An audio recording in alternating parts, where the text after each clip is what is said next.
As Indonesia face Australia in the second round of games from the AFC World Cup qualifying third round, Group C.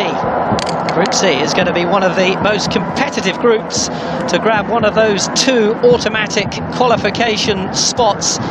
Australia can ill afford to slip up here following the defeat to Bahrain, currently jointly at the top with Japan, but those two teams in action against each other today, which may be something of a fillip for Australia as they look to make up for that stuttering start.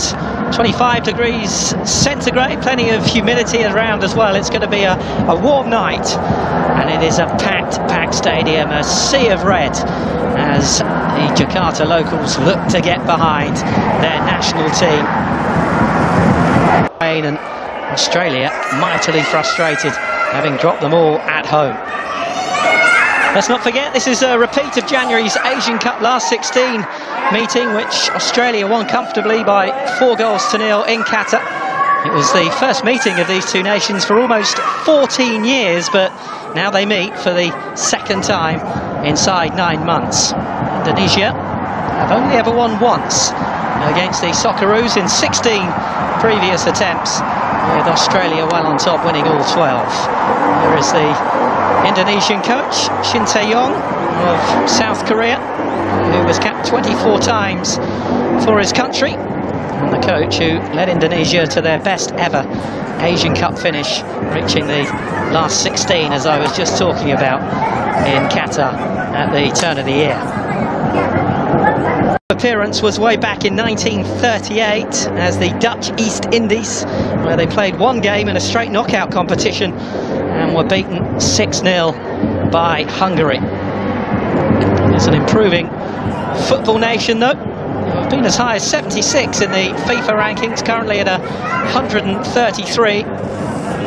Australia though in the top 25 these days, 24th in all.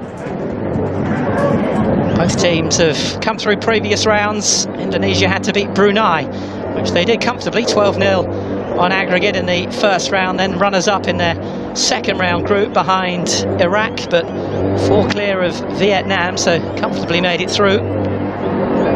Australia pretty comfortable as well. They were given a bye from the first round because of their ranking. They topped their Group I group 10 points ahead of Palestine. They won all 6 games, scoring 22 goals. And this is where it gets serious though. And this trip to Indonesia, as difficult as it might prove to be, will be one that Graham Arnold will have earmarked to pick up all 3 points. The talk ahead of the game was how Australia need to improve, having failed to score in their opener against Bahrain.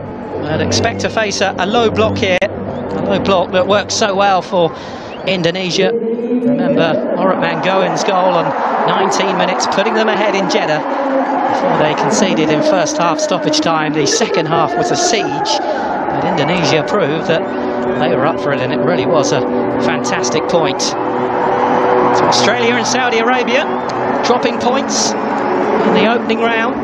Both nations looking to take advantage of the fact that just over 77,000 the capacity here at the Gelora Bung Karno Stadium. Barely a seat to be found. Genuine excitement after that point in Jeddah against Saudi Arabia, the visit of the Socceroos. Jayid Zed's the captain there for Indonesia, leading them out in the white, Australia in their traditional gold and green.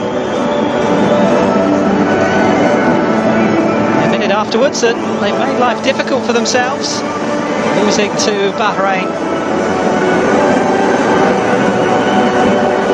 Every team plays 10 games, 9 still to go to book those 2